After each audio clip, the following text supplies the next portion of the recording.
नमः श्रीवर्धमानाय निर्धोतकलिलात्मने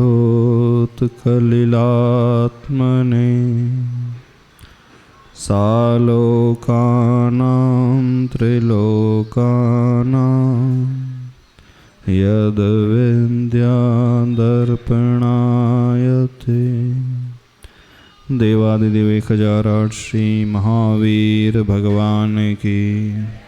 देवादिदेव 1008 श्री पार्श्वनाथ भगवान की। पूज्याचार्य प्रवर श्री समंत भद्रदेव की। संत श्रोमणी आचार्य भगवान गुरुदेव श्री विद्यासागर जी महाराज की। पूज्याचार्य श्री समय सागर जी महाराज की।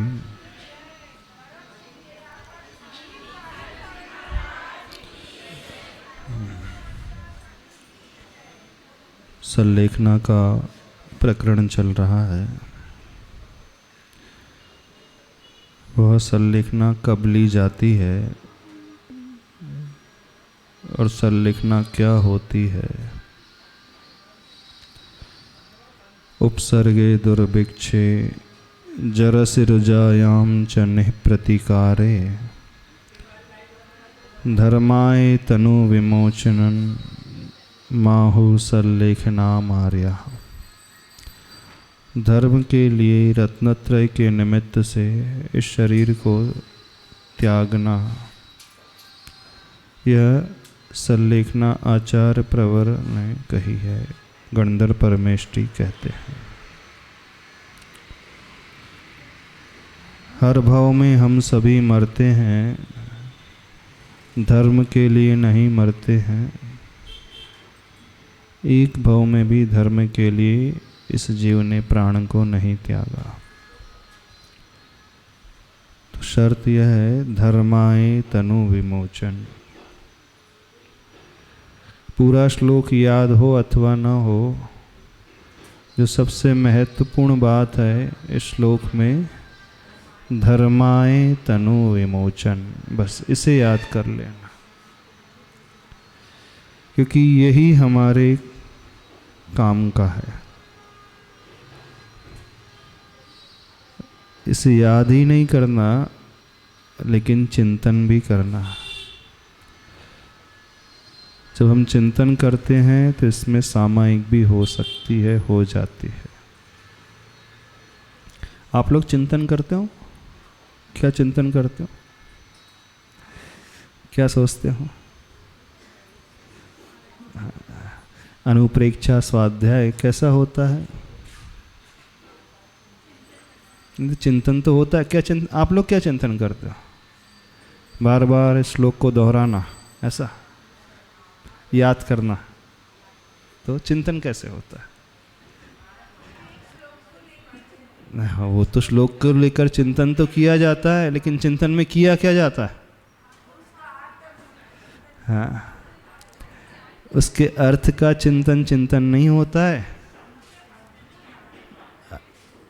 अर्थ का चिंतन तो बुद्धि का विषय हो गया।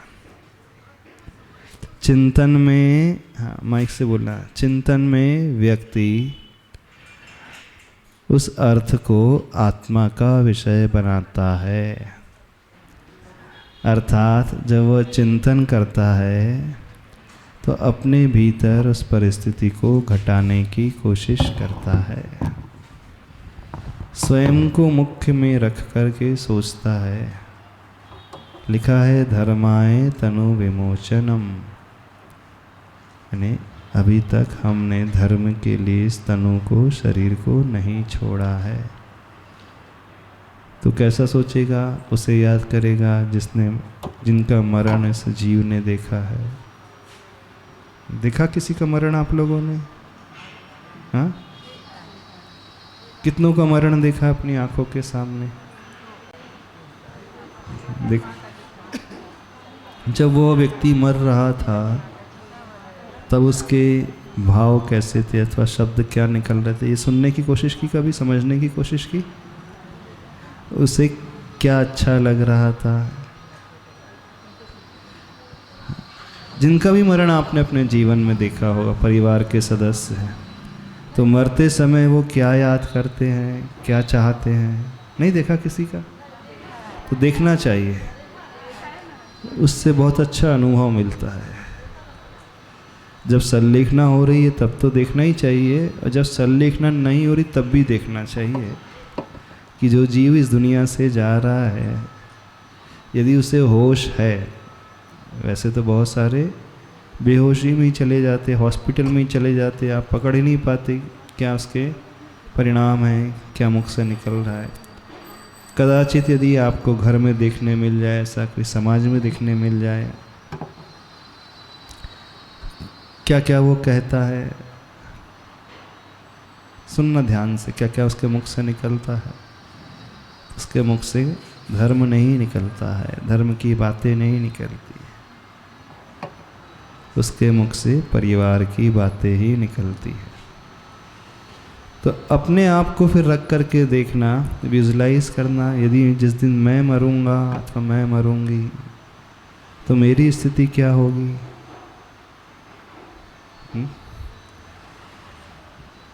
तो चिंतन में व्यक्ति अपने भीतर सब कुछ घटाने की कोशिश करता है जो श्लोक में लिखा हुआ है। कभी मरने का भी अभ्यास किया करो। हाँ, मरने की प्रैक्टिस हमने वैसे कराया था, यहाँ ध्यान नहीं कराया, अपनी ही शव यात्रा का ध्यान। हाँ, मेरी शव यात्रा, जब मेरी शव यात्रा निकलेगी उस समय क्या स्थिति होगी चारों तरफ, और शव, यह शरीर शव बन रहा है, उससे पूर्व क्या चल रहा होगा मन मस्तिष्क में, उसे देखने की कोशिश करना। कल सवेरे करा दे, हम क्या क्या कराएंगे सवेरे, अभी भक्ति कराएं कि वो करा दे।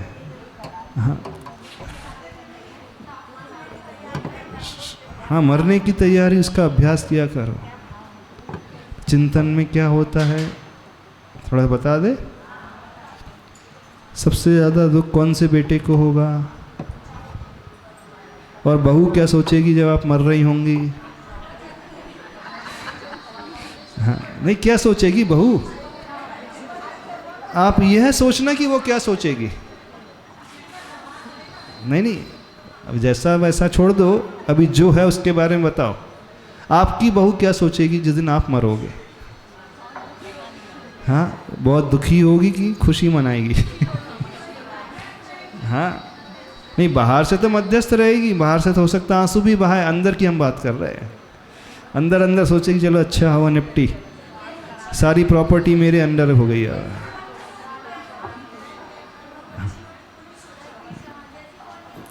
प्राय क्या सोचेगी। अच्छा, बेटा कब क्या सोचेगा आपके मरने पे। बेटा अच्छा क्या सोचेगा, वही तो हम जानना चाह रहे हैं। दुखी होगा वो, कितने दिन तक दुखी होगा वो। बहू भी सब प्रकार की रहती हैं, ऐसी नहीं कि सब बहू एक दो करें। बताइए कितने दिन तक उसकी आंखों में आंसू आएंगे। 3 दिन, 13 दिन। चलो आज आपको सामयिक में यही करना है।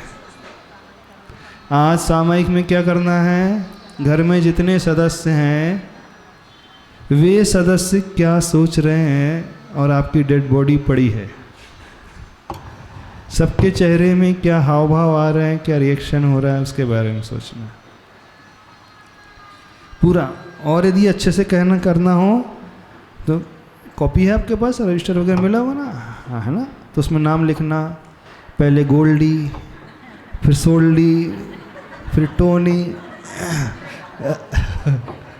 ठीक है, गोल्डी कितने दिन रोएगा, सोल्डी कितने दिन रोएगा, टोनी कितने दिन रोएगा, फिर गोल्डी के बच्चे कितने दिन दुख मनाएंगे, सोल्डी की और टोनी के, और तीनों बहुएं कितने दिन दुख मनाएंगी।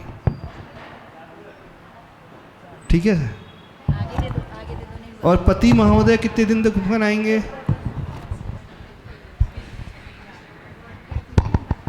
पति जो देव पति हैं आपके स्वामी, वो कितने दिन दुख मनाएंगे।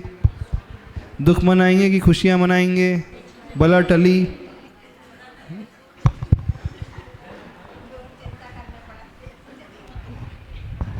सोचो। यह सोचना कि जिसके लिए हम दिन रात सोचते ही रहते हैं उन्हें कोई ज़्यादा फर्क पड़ता ही नहीं हमारे जाने से। क्यों?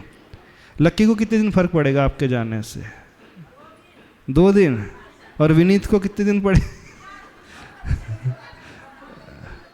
और पटेल साहब को कितने दिन फर्क पड़ेगा? अच्छा, उनके जाने से आपको कितने दिन फर्क पड़ेगा? और बेटों के जाने से आपको कितने दिन फर्क पड़ेगा? पड़ेगा। आप बेटे का फर्क पड़ेगा। और बहू के मरने से कितने दिन फर्क पड़ेगा? आप भी सोच रहे होंगे महाराज जी क्या क्या कहलवा रहे हैं। हो सकता है कि नहीं हो सकता है? हो सकता। थोड़ा और कड़वा कह दे। चलो आप अपने में नहीं घटाओ। पोता मारे नहीं, ऐसा नहीं सोचना चाहिए महाराज जी।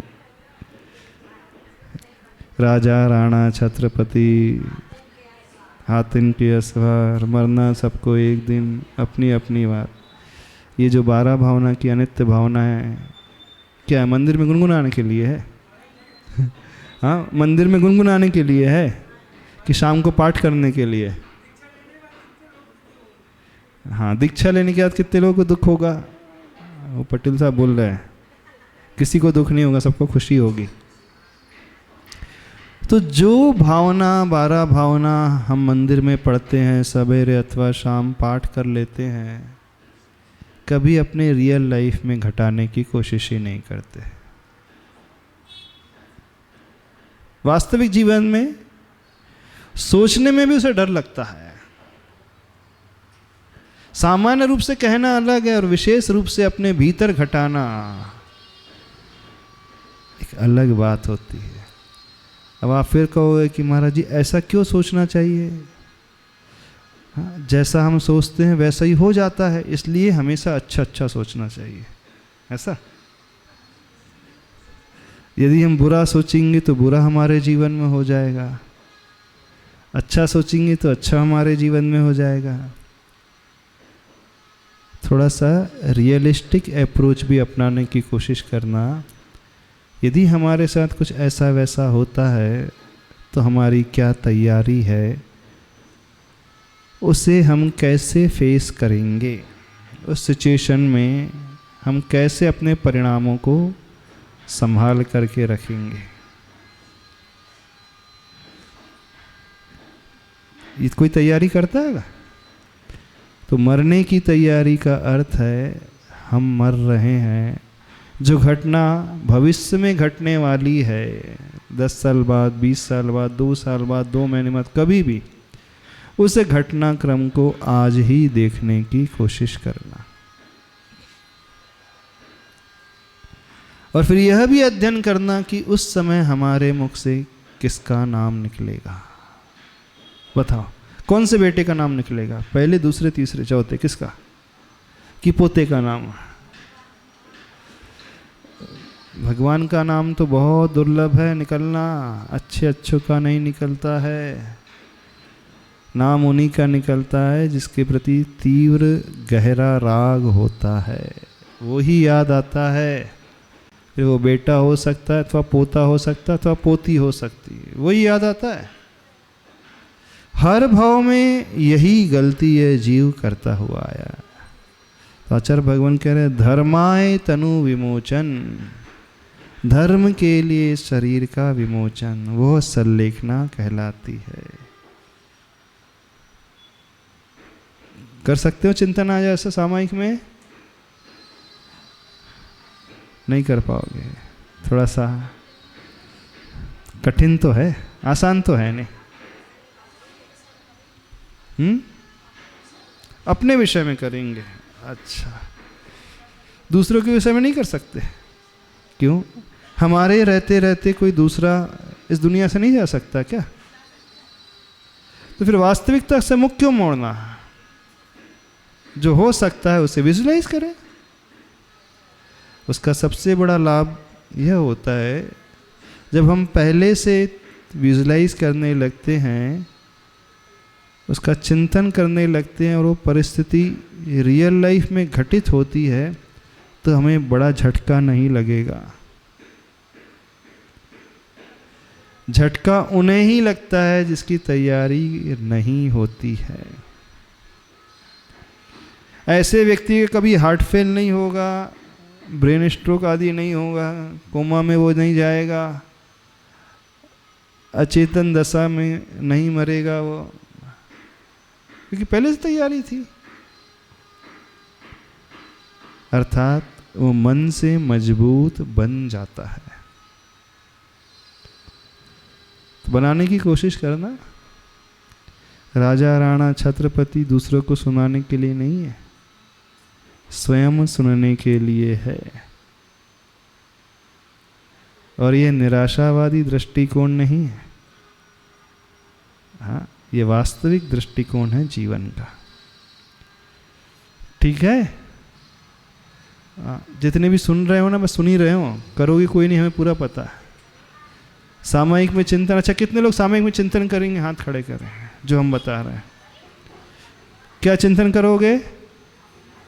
हमारे मरने पर किसे कितना दुख होगा और दूसरों के मरने पर हमें कितना दुख होगा। दूसरों का अर्थ पड़ोसी नहीं, जिनसे आपको बहुत ज़्यादा आत्मीयता है उसके। क्या हुआ? क्या हो रहा है? हाँ, माइक से। हाँ,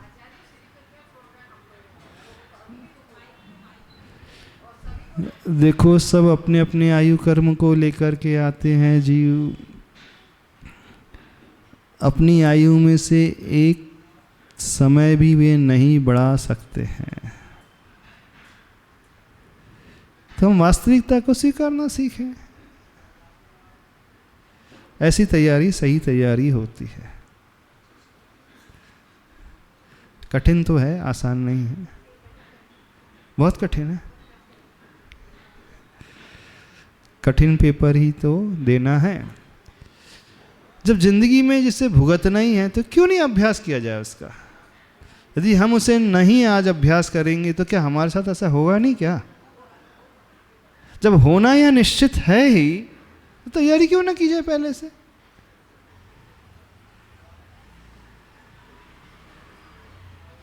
हम आंख बंद कर लेंगे और ये सोच रहे कि कोई हमें नहीं देख रहा है, कुछ नहीं होगा, तो यह ठीक नहीं है नीति। तैयारी करो, जो है सो है। और जिसके प्रति तीव्र राग है उस राग को कैसे छोड़ना बता दे। कार्तिक अनुप्रेक्षा ग्रंथ पढ़ना, 18 रिश्तों की कथा, 18 नातों की कथा। एक कथा और आती है उसमें, अब ध्यान से सुनना, क्यों कह रहे हैं यह जीव अपनी ही पत्नी के गर्भ में आकर के जन्म ले लेता है, पिता भी वही और पुत्र भी वही हो जाता है। ऐसी कथा आती है एक, पिता भी वही और पुत्र भी वही, यानी अपने ही वीर से वो स्वयं उत्पन्न हो गया। जिसे आज तक वो पत्नी कहता था अब वो उसकी मां बन गई, उसी भाव में। दूसरे भाव की बात नहीं कर रहे हैं, उसी भाव में अपनी पत्नी के साथ संबंध बनाया और उसी समय थोड़ी देर बाद उसके प्राण चले जाते हैं, मरण हो जाता है। बिजली आदि गिरती है, पत्नी तो बच जाती है लेकिन पति मर जाता है, और वही पति अपनी पत्नी के गर्भ में आकर के पैदा हो जाता है। सुनार की कथा थी, बहुत अच्छा सुनार था, बहुत सुंदर आभूषण बनाता था। रानी का भी उसने सारे आभूषण बनाए थे। कुछ वर्षों के पश्चात क्या होता है, रानी के वो आभूषण टूट जाते हैं। तो रानी राजा से कहती है, हे राजन, ये आभूषण टूट गए, इसे सुधारवाना है। तो राजा सबके पास भिजवाता है लेकिन कोई सुनार उसे सुधार ही नहीं पाता। फिर एक सुनार के पास जो बहुत छोटा था, यंग था, करीब 13-14 साल का था, वह रानी के उस आभूषण को व्यवस्थित कर देता है। तो रानी और राजा पूछते, बोले पूरे राज्य में कोई भी सुनार इस आभूषण को, इस हार को नहीं बना पाया, सुधार नहीं पाया, और तुम इतनी कम आयु के हो, 13-14 वर्ष के, बोले तुमने कैसे से सुधार दिया? तो फिर वो कहता है क्योंकि उसे जन्म से ही जाति स्मरण हो गया था। वो पहचान गया था मैं जिस घर में पैदा हुआ हूँ, जिसे कल तक मैं पत्नी कहता था, वही ही मेरी माँ हो गई है। अब मैं उसे पत्नी कहूँ या माँ कहूँ? तो मौन रहता था, किसी से कुछ कहता ही नहीं था। जब राजन पूछता है, रानी पूछती है आपने कैसे बनाया, तो बताता कि ये हार बनाने वाला मैं ही था, पिछले भव में मैंने ही इसे बनाया था, मेरी मृत्यु हो गई थी और मैं अपने पत्नी के घर में पैदा हो गया, ये संसार की रीति है। जब वो बताता है तो उसे वैराग्य हो जाता और दीक्षा ले लेता। फिर बेटा बिल्कुल कथा आती है, बड़ी अच्छी कथा है। अब देखें हम जिससे राग कर रहे हैं, वो जो माँ है उस बेटे को बहुत चाह रही है, लेकिन माँ को ज्ञात ही नहीं है कि मेरा ही पति है। अब माँ की दृष्टि में क्या धारणा है, मेरा बेटा है, लेकिन पति को दोनों ही स्थिति पता है। उस जाति स्मरण हो गया था, यही मेरी पत्नी थी, अब मैं ही इसका बेटा बन के आ गया हूँ। अब मैं इसे क्या कहूँ, माँ कहूँ, कौन सा संबोधन दूँ, या पत्नी, कौन सा संबोधन देना चाहिए बताइए आप? हाँ, उसे तो दोनों ही घटनाक्रम याद है। तो जिससे तीव्र राग है, कोई नहीं जानता, वही आपकी बहन थी, वही आपका पुत्र था, वही आपका पिता था। जो आज शत्रु है वही मित्र था, और जो आज मित्र है कल का शत्रु है। जिससे बहुत लड़ाई होती थी वही आपके घर में आकर के पैदा हो जाता है कि नहीं? प्राय ऐसा ही होता है, एक ही घर में दो शत्रु पैदा होते भाई भाई बन करके, और फिर बड़े होकर के लड़ते हैं जायदाद के लिए। जो भाई आपस में जायदाद के लिए खूब लड़ाई भिड़ाई कर रहे हैं, कोर्ट केस कर रहे हैं, एक दूसरे के खून के प्यासे हैं, तो मानना नियम से पूर्व भोग के शत्रु थे, और निदान बन कर के बांध करके एक ही घर में आकर के पैदा हो गए। कुणिक की कथा पता है कि नहीं? उग्रसेन की कथा पता है कि नहीं?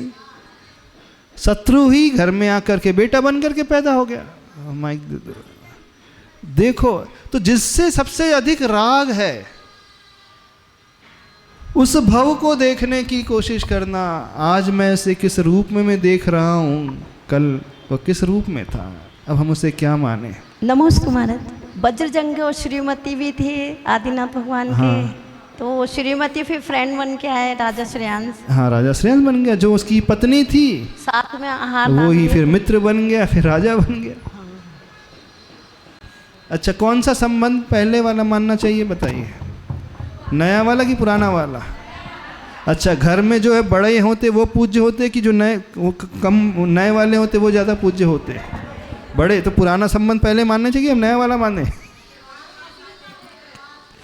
हाँ, पहले में माँ है तो माँ माने, अथवा पत्नी है कि पत्नी माने, या भी माने? तो राग तोड़ने का उपाय है हम संसार की वास्तविकता को समझे। जिससे तीव्र राग है, क्या मान करके हम राग मांग कर रहे हैं? वो संबंध तो परमानेंट है ही नहीं। पिछले भव में कुछ और रूप में था, इस भव में कुछ और रूप में है, अगले भव में पत्नी ही बहन बन करके आ जाती है। आ जाती, आसक्ति नहीं आ जाती है। जिससे तीव्र राग था वही बहन बन के आ गई घर में, अथवा पत्नी ही पुत्र बन करके आ जाता है। वही वज्रजंग की जो श्रीमती थी वही एक अगले भव में केशव पुत्र बन करके आ जाता है, फिर वही शत्रु बन जाता है। तो हम इससे राग करें कि द्वेष करें? क्या करें? क्या करना चाहिए? फिल्म होती है ना, एक फिल्म में वही एक्टर पति का रोल करता है और अगले फिल्म में वही एक्टर जो है बेटा बन जाता है। पति पत्नी थे और जो पत्नी थी अगली फिल्म में वही माँ बन जाती उसकी। देखी होगी ऐसी, है ना?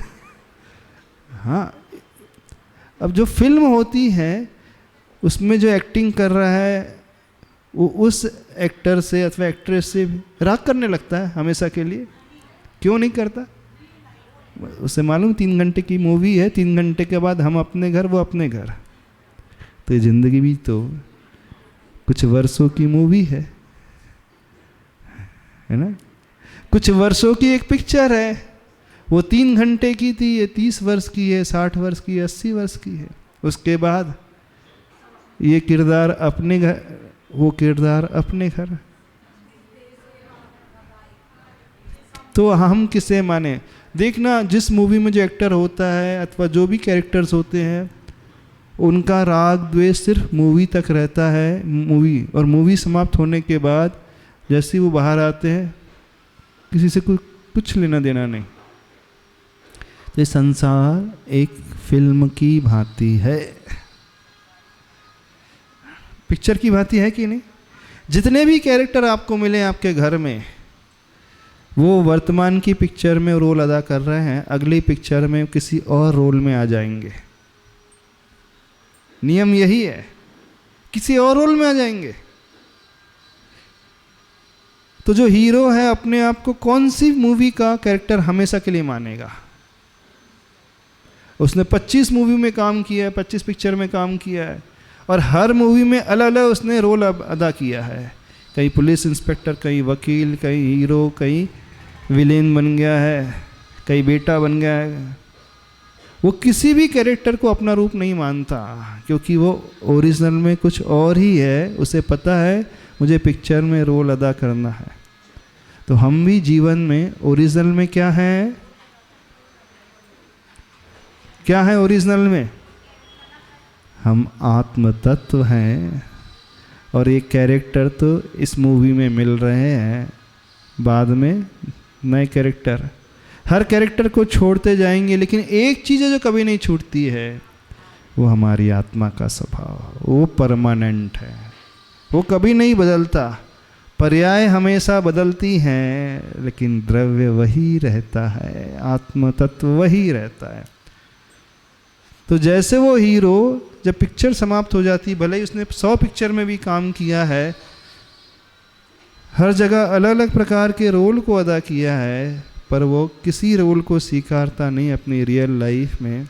वो रियल लाइफ में तो अमिताभ बच्चन है, बाकी पिक्चर में और कुछ बन जाता है। तो आप रियल लाइफ में कौन हैं? आत्मा ना। बाकी ये सब कैरेक्टर के अनुसार आपको वेशभूषा मिल गई है, रोल मिल गया है। कभी स्त्री बन जाते हैं, कभी पुरुष बन जाते हैं, कभी पिता, कभी पुत्र, कभी भाई, कभी शत्रु। परमानेंट तो कुछ है ही नहीं। जब परमानेंट नहीं है ना, सब कुछ अनित्य है, तो क्या राग करना? किससे राग करना? बस ये चिंतन आते ही राग एकदम छूटने लगता है, कम होने लगेगा। जिससे राग है उसके उस रूप को देखे जब उससे द्वेष था, अथवा उस रूप की कल्पना करे जो भविष्य में होने वाला है।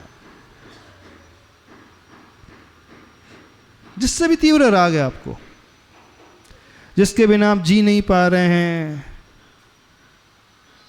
उसके पूर्व के रूप को तो देखे, उसकी पुरानी फिल्म के रूप को देखे, वो क्या था और हम क्या थे, और अगली फिल्म में हम क्या बनने वाले, क्या बनने वाले हो बताओ। पति वही पति नहीं मिलेगा। हो सकता पति आपका बेटा बन करके आ जाए अगले भाव में और बेटा पति बन के आ जाए। क्यों नहीं हो सकता? होता है। जब एक ही भाव में वो दोनों रोल अदा कर रही है, एक ही मूवी में, एक ही मूवी में वो पत्नी भी बन रही है, माँ भी बन रही है, एक ही भाव में कर रही ना। वो स्त्री जो रोल अदा कर रही थी वही पत्नी थी और वही माँ है। अलग अलग मूवी की तो हम बात ही नहीं कर रहे अभी। एक ही कैरेक्टर, एक ही व्यक्ति, एक ही एक्टर है। तो जैसे ही उस व्यक्ति को जाति स्मरण होता है, उसकी घटना बाहर आ जाती है, वो इसलिए मौन था, उसने संकल्प लिया था जिस दिन मैं ये घटना दुनिया को बता दूंगा उसी दिन दीक्षित हो जाऊंगा, और दीक्षा ले लेता। वो वैराग्य आ जाता उस सुनार को। बड़ी रोचक कथा है, पढ़ना प्रथम। पढ़ी? कितने लोगों ने पढ़ी ये कथा को? किसी ने नहीं पढ़ी कथा? बड़ी अच्छी कहानी है और सत्य घटना है, कोई कल्पना वाली नहीं है। शायद आराधना कथा कोष में आती है, पता नहीं कहाँ आती है, या कार्तिक के अनुप्रेक्षा ग्रंथ में आती, कहीं किसी ग्रंथ में तो आती है। हमारे लिए भी याद नहीं आ रहा किस ग्रंथ की कथा है, पर आती तो है कथा। ये बड़ी इंटरेस्टिंग है। जब उस घटना को पढ़ते, उस कथा को पढ़ते हैं तो कुछ समझ में नहीं आता संसार की क्या दशा, क्या हम माने, किसको हम माने, किसको हम आत्मी माने, किसको हम पराया माने।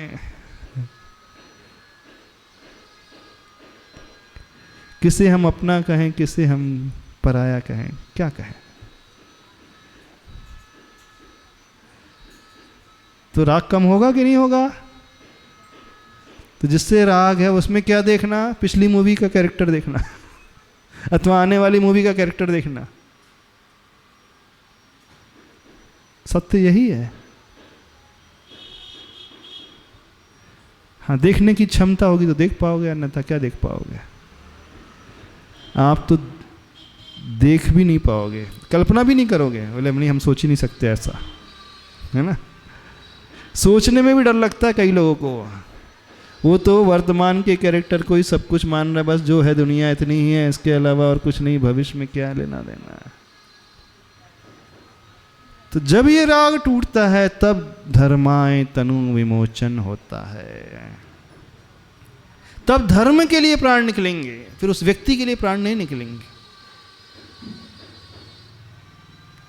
तो एक अनित्य भावना के चिंतन से राग कम होता है, और दूसरा असुचि भावना के चिंतन से। थोड़ी एक खतरनाक बात और बोल दे तो आप भी बोलोगे महाराज जी कैसा कैसा बोलते रहते हैं। हाँ? बोल दे, पूछ लें आप सबसे,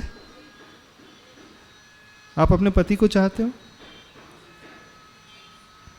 कितनी महिलाएं अपने पति को चाहती? हाथ खड़े करें।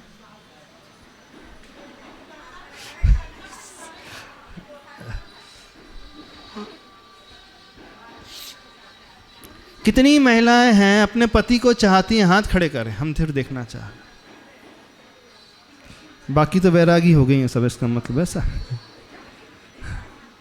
नहीं चाहते, सही में चाहते।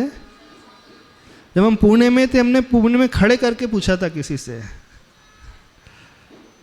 अब थोड़ा सा और एक खतरनाक प्रश्न कर दे, माइक से वैसे कहना नहीं चाहिए, फिर भी कह देते हैं। आप उसकी आत्मा को चाहते हो कि शरीर को चाहते हो? नहीं, आत्मा को चाहते हो कि शरीर को चाहते हो? बोलिए, कौन खड़े होकर के बताएगा? कौन खड़े होकर के बताएगा? हाँ, माइक से बोलना थोड़ा सा, जिसमें डेयरिंग हम थोड़ा सुनना चाहते हैं। अभी हम आपके राग को वैराग्य में बदल देंगे। चलो, कोई डेयरिंग कर सकता है?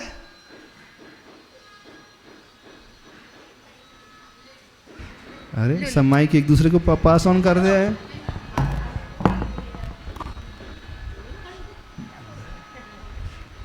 नहीं बोल पाएंगे कोई। नमस्ते महाराज जी। हम अपने पति को चाहते हैं, लेकिन उनकी आत्मा को चाहते हैं, क्योंकि उनकी आत्मा में ही हमारी श्रद्धा है। आत्मा में ही श्रद्धा? आत्मा तो दिखती नहीं है, सब कहने की बातें हैं, जबरदस्ती की। दिखती नहीं है वो तो मालूम है, लेकिन उनमें है तो कोई है देखने तो वाला जो वास्तविकता वो कहे। कौन सी नारी है जो पति की आत्मा को चाहती? पीछे वाली बोल। हाँ।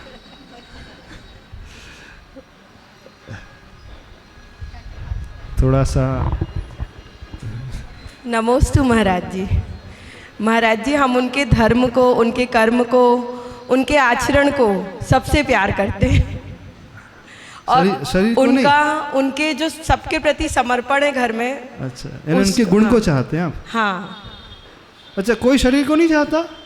सब में इंक्लूड है ना, उसमें तो सब आ जाता अच्छा है। मान लीजिए कोई कहता है शरीर को चाहता है, तो क्या क्या चाहता है? हड्डी को, खून को, मांस को, लीवर को, हार्ट को, पेनक्रिया को, यूरिनरी ब्लैडर को,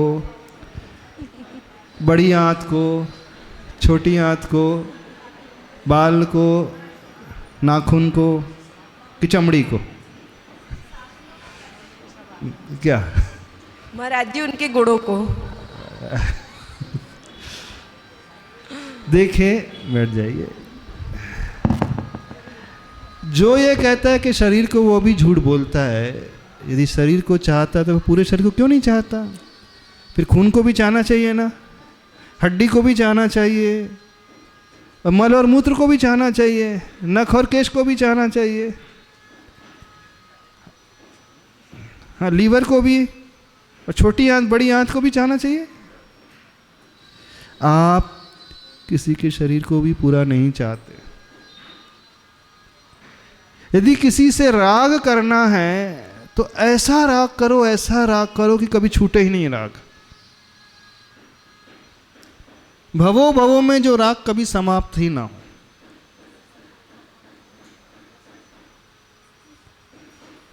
कर सकते हो ऐसा राग? कर ही नहीं सकता व्यक्ति राग, क्योंकि जिससे राग है वो छूट जाता है, चला जाता है, और जो नहीं छूटता है वो आत्म तत्व, उससे राग होता ही नहीं। यदि कोई कहता है कि मैं आत्मा से राग कर रहा हूं, तो आत्मा सबकी बराबर होती है। चूहे की भी आत्मा वैसी, चींटी की भी आत्मा वैसी, हाथी की भी आत्मा वैसी, पुरुष की भी आत्मा वैसी, स्त्री की भी आत्मा वैसी, देव की भी आत्मा वैसी, और नारकी की भी आत्मा वैसी, पशु पक्षी की भी आत्मा बिल्कुल एज इट इज, और मित्र की भी आत्मा और शत्रु की भी आत्मा एक जैसी। आत्मा में कोई भेद ही नहीं, कोई भी अंतर नहीं आत्मा में। तो फिर किसी की भी आत्मा मिल जाए क्या फर्क पड़ता है, क्योंकि आत्मा रूप ही है। ठीक है ना? तो जो व्यक्ति परमानेंट राग की बात करेगा, नियम से वो सबको चाहने वाला हो जाता है, क्योंकि सबकी आत्मा समान ही होती है। आत्मा में कोई अंतर नहीं होता है, अंतर सिर्फ पर्याय में होता है, शरीर में होता है। और शरीर को चाहोगे तो शरीर छूट जाएगा, सड़ने लगेगा, गलने लगेगा, जीर्ण शीर्ण हो जाएगा, बीमार हो जाएगा, झुर्रियाँ पड़ जाएंगी, बाल सफ़ेद हो जाएंगे, दांत गिर जाएंगे।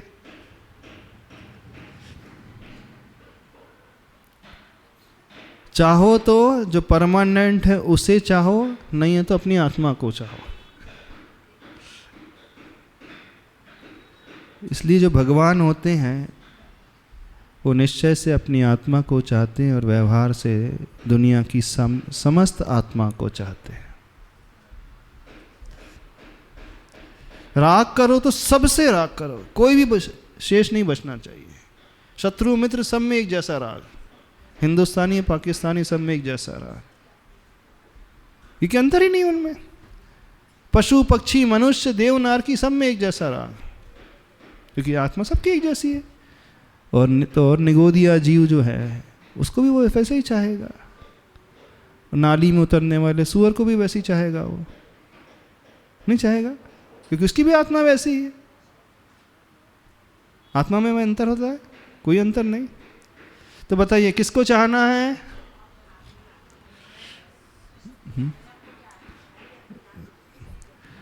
सबको चाहो। दोनों ही एक ही सिक्के के दो पहलू हैं। यदि हम कहते हैं सबको चाहें तो भी व्यक्ति अपनी आत्मा तक पहुंचेगा, और जब वो कहता है कि मैं अपनी आत्मा को चाहता हूं तो भी अपनी आत्मा तक ही पहुंचेगा। सिर्फ नज़रिया का अंतर है, बाकी सब एक ही चीज़ है। इसलिए जितने भी तीर्थंकर होते हैं, भगवान होते हैं, वो समस्त जीव के कल्याण की भावना भाते हैं, संसार के प्रत्येक जीव के उद्धार की भावना भाते हैं। आप लोग तो न शरीर को चाहते हो, न ढंग से आत्मा को चाहते हो। यदि शरीर भी चाहना तो फिर पूरा चाहो, एक भी पोर्शन कम नहीं होना चाहिए उसमें। मलमूत्र भी चाहो, कफ भी चाहो, ठीक है, इंटेस्टाइन भी चाहो, लार्ज इंटेस्टाइन, स्मॉल इंटेस्टाइन, और लीवर और लंग्स और हार्ट और पैनक्रियास और गॉल ब्लैडर और सारी हड्डियाँ, सारे दांत, सारा सलाइवा, सारा थूक, ठीक है ना। वो यूरिनली ब्लैडर भी और उसमें बहने वाला मलमूत्र भी, उसे चाहोगे? तो जो व्यक्ति कहता है कि मैं किसी के शरीर को चाहता हूँ, वो भी झूठ बोलता है। वो शरीर को चाह ही नहीं सकता, चाहता ही नहीं है। आप किसे चाहते हैं? सिर्फ ऊपर की चमड़ी को चाहते हैं, यही है ना, क्योंकि दिखाई वही दे रही है।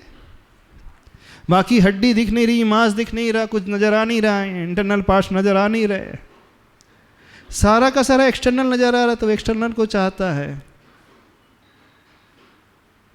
तो राग कैसे कम होता है? कैसे ये धर्म के लिए तनु छूटता है, शरीर छूटता है? तो दृष्टि आत्मा की ओर लाओ, अथवा जिस कैरेक्टर से राग है उसके पुराने कैरेक्टर को अथवा आने वाले कैरेक्टर को देख लो।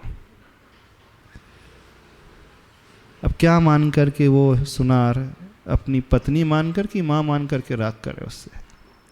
यदि पत्नी मानेगा तो वो माँ नहीं मान सकता, और माँ मानेगा तो पत्नी नहीं हो सकती। माँ की तरफ दृष्टि दूसरी रहती है, पत्नी की तरफ दृष्टि दूसरी रहती है, दोनों की तरफ दृष्टि भिन्न भिन्न रहती है कि नहीं? भिन्न। तो बड़ा असमंजस में पड़ जाता। एक तरफ उसे अपनी पत्नी दिख रही है, दूसरी तरफ उसे माँ दिख रही है। तो बस उसी उधेड़-बुन में रहता था वो, और इस उधेड़-बुन के कारण उसे वैराग्य आ गया। बोले मैं क्या मानूं इसे, संसार की वास्तविकता आखिर है क्या? इसलिए वो दीक्षित हो जाता है। जब राजा को बताता है कि मैं ही वो सुनार हूं जिसने हार बनाया था, और मैं ही अपना बेटा बन करके पैदा आया हूँ। बोले मैं अपने आप को बाप कहूँ कि बेटा कहूँ? आप क्या कहूँ? बाप भी वही है, बेटा भी वही है।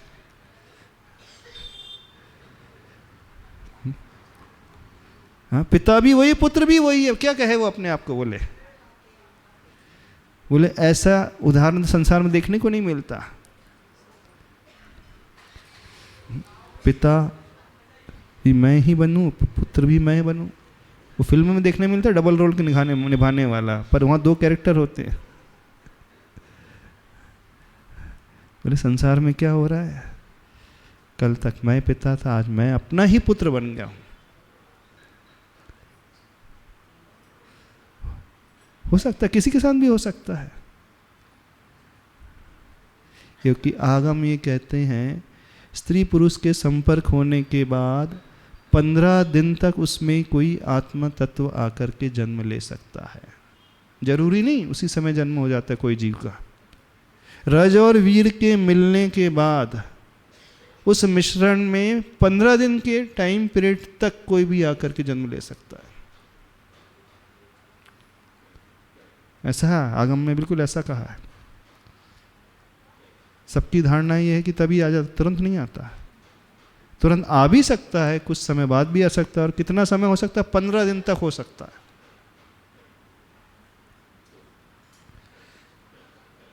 बाकी रज और वीर मिला तो वो तो एक रिएक्शन हो रहा है, दोनों का मिलन हो रहा है, पर जरूरी नहीं उसमें आत्म तत्व आकर के जन्म ले ही लिया। अभी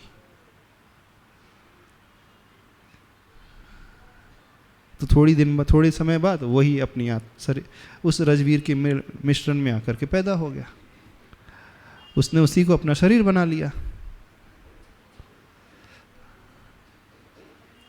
कुछ समझ में आ रहा है? तो राग कम होगा, वैराग आ जाएगा किसी को?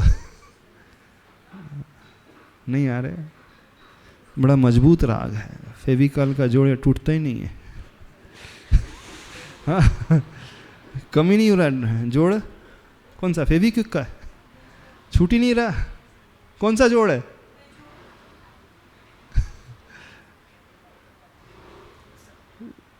कब होगा कम? तो धर्माय तनु विमोचन।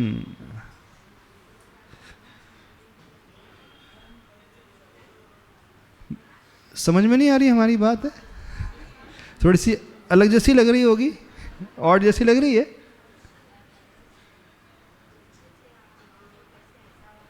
तो ये कहलाता है चिंतन, अनित्य भावना का चिंतन और असुचि भावना का चिंतन। कई लोग पूछते हैं महाराज जी चिंतन कैसे किया जाता है? तो हम बता रहे ऐसे चिंतन किया जाता है। आप तो पाठ पढ़ जाते हो। 12 भावना का चिंतन ऐसे किया जाता है, यानी अपने आप में उस भावना को घटाना है, अपने भीतर उस भावना को देखना है, अपने संबंधों में उस अनित्यता को देखना है। जिससे हमारा तीव्र राग है, तीव्र राग हो जाता है तो व्यक्ति उसमें नित्यता की कल्पना करने लगता है, परमानेंट मानने लगता है, अथवा कहता है कि जब तक हम जी रहे तब तक तो रहेगा राग। परमानेंट इन द सेंस इतना कहता है, हाँ जब तक हमारी आयु है तब तक तो हमारा राग रहेगा।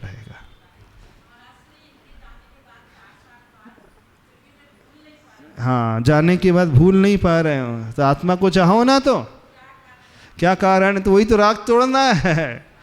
कोई नहीं किसी का साथी, सारी यात्रा एकाकी, कोई किसी का साथ नहीं देता है, सब स्वार्थी हैं, अपने अपने सुख को रोवे पिता पुत्र दारा। वो तो कहीं जा कर के और रम गए होंगे, देवों में कई देवियों के साथ रमण कर रहे होंगे। हाँ, एक बात कहे, यदि आप अपने पति को अपनी सौत के साथ देख लो तो कैसा लगता?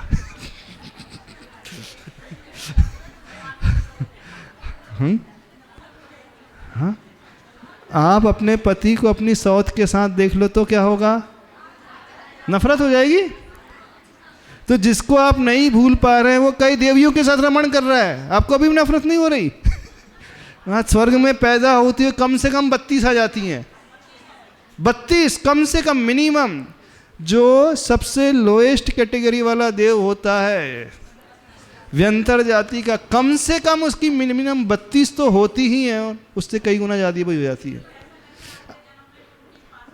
नहीं, अब वो उनके साथ रह रहे हैं, वो आपको भूल ही गए, तो वो अपनी दुनिया में रम गए। इसका मतलब कितने स्वार्थी हैं वो? स्वार्थी है कि नहीं वो?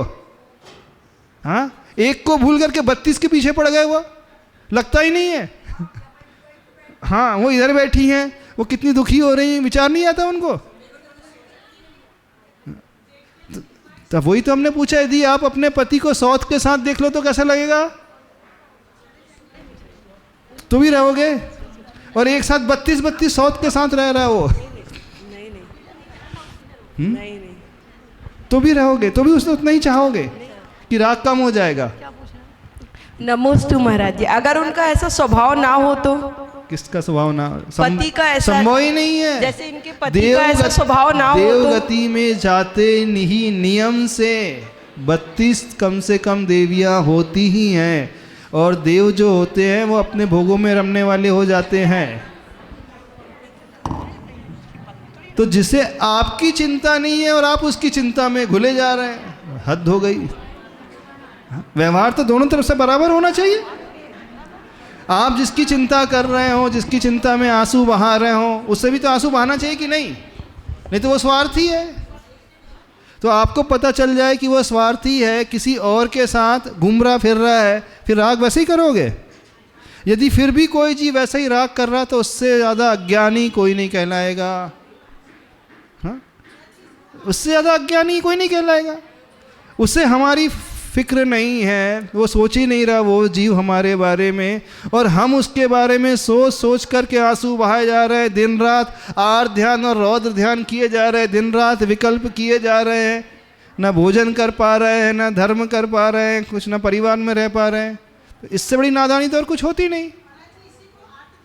हाँ बिल्कुल, आर्त ध्यान तो है, इष्ट वियोगज आर्त ध्यान। आर्त ध्यान होगा तो नीचे नियम से वो हमेशा अशुभ गति का ही, तिरंच आदि गति का ही बंद करने वाला होता है। तो राग को छोड़ो, संसार की वास्तविकता को समझो। राग कैसे छूटता है? सब व्यक्ति संसार में स्वार्थी हैं। जिसके पीछे आंसू बहा रहे हैं उसे कुछ लेना देना ही नहीं हमसे। हाँ, माइक दे दो उनको। हाँ, कार्तिक की अनुप्रेक्षा ग्रंथ पढ़ा है कि नहीं? पिता और नाना एक ही जीव। हाँ, पिता भी वही और नाना भी वही। अपनी ही बेटी से जिसने शादी कर लिया, अपनी ही बेटी, क्योंकि बेटी बहुत सुंदर थी, इतनी सुंदर थी तो राजा ने कहा जो सबसे श्रेष्ठ वस्तु होती है राज्य में किसका अधिकार होता है? तो राजा का। तो मेरा अधिकार, तो अपनी बेटी से शादी कर ली अपनी। बिल्कुल। तो ये संसार है, कोई किसी का नहीं है सगा। हाँ, बस उन्हें ज्ञात हुआ तो उन्हें वैराग्य हो गया, और आप लोगों को ज्ञात हो रहा 32 के साथ वो लगे फिर भी वैराग्य नहीं हो रहा। हाँ हाँ, बताओ। उसे स्वामी कार्तिकों को ज्ञात हो गया तो उन्हें वैराग हो गया, और एक आप लोग हैं जिसे पता है कि हमारे पति 32 के साथ लगे हैं, फिर भी वैराग कम नहीं हो रहा, वैराग्य नहीं आ रहा। क्या हो रहा है? विश्वास नहीं होता है इन बातों पर। ये सब कहने सुनने की बातें हैं, शास्त्रों में जो लिखी हैं सब इधर उधर की बातें। ऐसा सच है। यदि जो सत्य मानता है, इसकी श्रद्धा मजबूत है, विश्वास पक्का है, तो अवश्य वो राग को छोड़ देगा। क्या लेना, किसके पीछे हम पड़े हैं?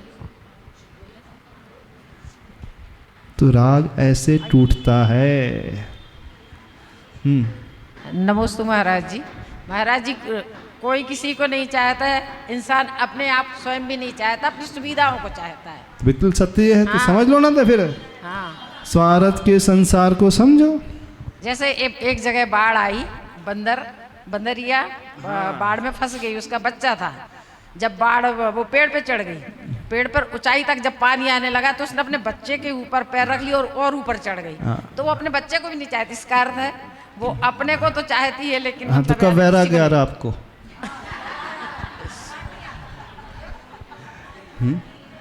कब राग कम हो रहा है? हाँ, तो हो रहा है ना महाराज जी। राग वैराग्य कब आ रहा है? पूर्ण वैराग तो नहीं आया, लेकिन राग तो कम हो रहा है सब जगह से। हाँ, तो ऐसा राग थोड़ी है। कम होना चाहिए। राग को कम करने का एकमात्र यही उपाय है। सबसे प्रमुख दो भावना हैं, एक अनित्य भावना और एक अशुचि भावना। तो जो अनित्य भावना को अच्छे से समझने लगता है, उसके थोड़े से संबंध है। बस ऊपर ऊपर रहते हैं, ठीक है, कर्तव्य का पालन कर रहा है, लेकिन अब ठीक है, मजबूरी में करना है। मैं अपने लिए, वो अपने लिए जी रहे हैं, सब अपने अपने लिए जी रहे हैं। कहाँ हम किसके पीछे पागलों की भांति पड़े हुए हैं, उसे हमसे कुछ प्रयोजन नहीं और हम उसी के पीछे रो रहे हैं, गा रहे हैं। जिंदगी ऐसी बिताए जा रहे हैं।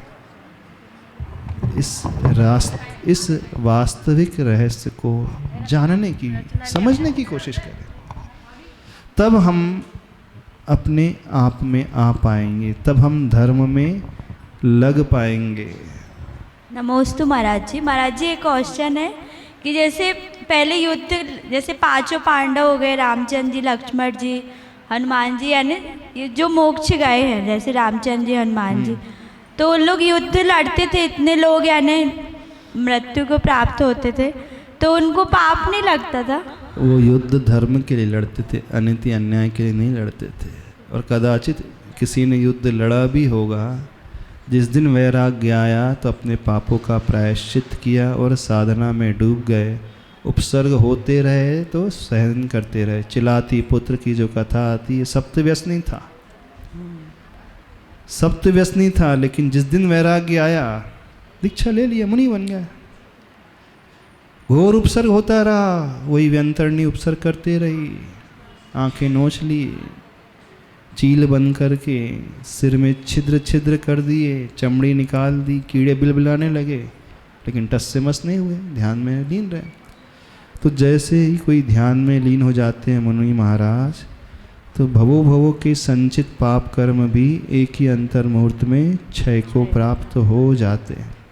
जो कचरा वर्षों का जमा हुआ होता है, शहर के बाहर कचरों के ढेर पहाड़ जैसे खड़े हो जाते हैं। कितने वर्ष लगते हैं उस पहाड़ को बनने में जानते हो?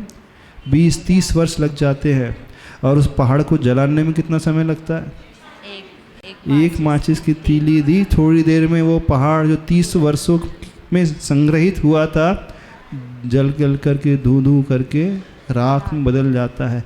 ठीक ऐसे ही अज्ञान दशा में जो हम पाप कर्म कमा लेते हैं, लेकिन जब ज्ञान होता है और ध्यान अग्नि के माध्यम से उसे जलाने की कोशिश करते हैं तो एक अंतर मुहूर्त लगता है, सारे पाप कर्म धू धू करके जल जाते हैं, समाप्त हो जाते हैं। तो उसी ज्ञान को तो जागृत करना है, उस राग से ऊपर उठना है। महाराज जी जैसे हमें पता है इस चीज़ से पाप होता है, ये खाना नहीं चाहिए, अभक्ष है, तो भी खाते पीते, तो यानी वो राग क्यों नहीं छूट रहा अपना? संस्कार है आपके, अभी सिर्फ बाहर से पता, अंदर से उतना तीव्र पता नहीं है। तीव्र यदि अच्छे से श्रद्धा होगी तो व्यक्ति अवश्य उसे छोड़ेगा अथवा कम तो अवश्य करेगा। तो ठीक है, अब आप लोगों का राग कम हो जाएगा। हाँ, तो पति के मरने पर कितने दुख मनाओगे? जिसे चाहते उसे उसके जाने पर कितने दिन रोओगे? तो आज सामयिक में क्या चिंतन करना है, पता चल गया ना? हमारे मरने पर परिवार वालों को कितना दुख होगा और उनके मरने पर हमें कितना दुख होगा, एक एक का नाम लिख करके बाकायदा। चलो आज इतना ही रखता है, समय हो गया है। बोली देवादिदेव चिंतामणि पार्श्वनाथ भगवान की बोधि समाधि परिणाम शुद्धि स्वात्म उपलब्धि शिव शक्ति से चिंतामणि चिंतित वस्तुदान त्वं वंदे नमस्ते।